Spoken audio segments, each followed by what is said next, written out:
Assalamualaikum semua.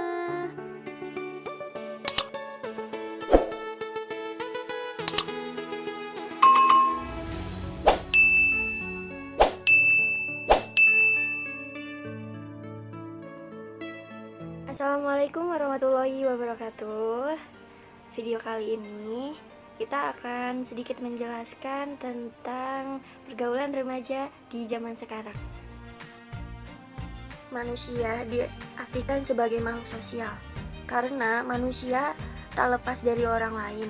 Begitu pula dengan remaja, ia membutuhkan interaksi dengan banyak orang untuk mencapai kedewasaannya. Akan tetapi, yang perlu diketahui yaitu bagaimana seorang remaja itu bergaul, dengan siapa ia bergaul, dan apa saja dampaknya bagi dirinya dan bagi orang lain. Apa sih pergaulan remaja di zaman sekarang itu? Pergaulan berasal dari kata gaul. Pergaulan itu sendiri maksudnya kehidupan sehari-hari dalam persahabatan atau masyarakat. Namun, tidak demikian di kalangan kebanyakan remaja saat ini. Gaul menurut dimensi remaja-remaja adalah ikut dalam tren, mode, dan hal-hal yang berhubungan dengan glamoran hidup. Contohnya itu seperti harus masuk ke dalam geng-gengan, sering bergabung, dan konvoi-konvoi di berbagai tempat.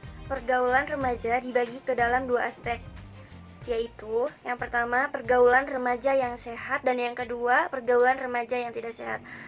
Pergaulan remaja yang sehat yaitu pergaulan remaja yang sehat yang sesuai dengan etika pergaulan. Adapun beberapa cara mengembangkan pergaulan yang sehat yaitu yang pertama, adanya kesadaran beragama bagi remaja. Karena bagi anak remaja sangat diperlukan adanya pemahaman, pendalaman, serta ketaatan terhadap ajaran-ajaran agama. Yang kedua, memiliki rasa setia kawan. Agar dapat terjalin hubungan sosial remaja yang baik, peranan rasa setia kawan sangat dibutuhkan.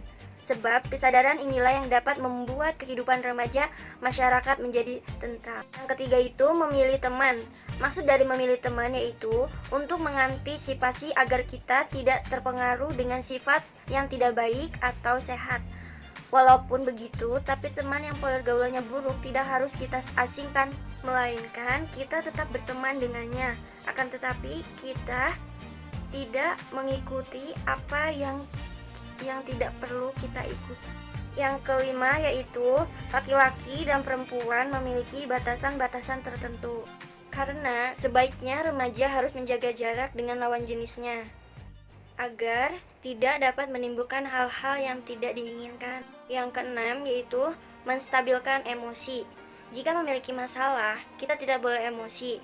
Harus sabar dengan cara menenangkan diri, harus menyelesaikan masalah dengan komunikasi, bukan amarah. Yang kedua yaitu pergaulan remaja yang tidak sehat. Pergaulan remaja zaman sekarang memang sangat memprihatinkan. Tidak jarang berbagai berita mengenai kenakalan remaja bermunculan, mulai dari geng motor, tawuran, seks bebas, sampai pada penggunaan narkotika. Hal ini menunjukkan bahwa pergaulan remaja saat ini tidak sehat lagi. Cara pergaulan remaja yang seperti sekarang ini tentu saja sangat menimbulkan dampak negatif bagi orang lain. Adapun faktor-faktor yang penyebab pergaulan remaja. Yang pertama yaitu faktor orang tua.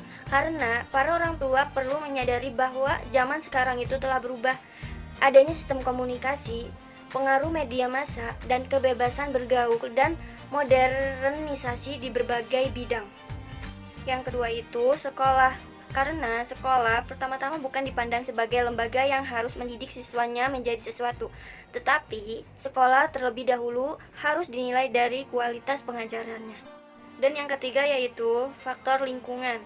Karena lingkungan di antara rumah dan sekolah yang sehari-hari remaja alami juga membawa dampak terhadap munculnya perkelahian. Adapun dampak pergaulan remaja, yang pertama yaitu kenakalan dalam keluarga. Remaja yang labil umumnya rawan sekali melakukan hal-hal yang negatif. Disinilah peran orang tua untuk mengontrol dan mengawasi putra-putrinya dengan melarang hal-hal tertentu.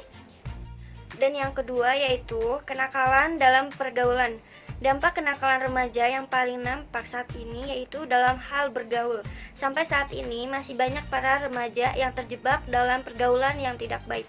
Dan yang ketiga yaitu kenakalan dalam pendidikan. Kenakalan dalam bidang pendidikan memang sudah umum terjadi, namun tidak semua remaja yang nakal dalam hal pendidikan akan menjadi sosok yang berkepribadian buruk. Solusi permasalahan remaja zaman sekarang itu yang pertama, pentingnya kasih sayang dan perhatian yang cukup dari orang tua dalam hal dan keadaan apapun. Kedua, pengawasan dari orang tua yang tidak mengekang. Karena pengekangan terhadap seseorang anak akan berpengaruh terhadap kondisi psikologisnya. Kesimpulannya yaitu, masa remaja adalah masa yang sulit dan kritis. Karena itu, perlunya pemahaman akan arti remaja dan semakin berkembang menjadi dewasa itu seperti apa, sehingga para remaja tidak langsung stres dan kemudian mengira perkembangan itu membuat mereka takut. Maka, keluargalah yang seharusnya memberikan pemahaman pada anak remajanya, supaya tidak bertambah lagi remaja bergaul sembarangan yang ada di Indonesia. Selain orang tua, ternyata lingkungan dapat berpengaruh pada kepribadian remaja. Jadi, para remaja pun dituntut untuk lebih peka terhadap setiap pengaruh yang ada. Remaja harus bisa memilih mana yang baik dari setiap perilaku yang akan mereka lakukan agar tidak merugikan dirinya dan bagi orang lain juga.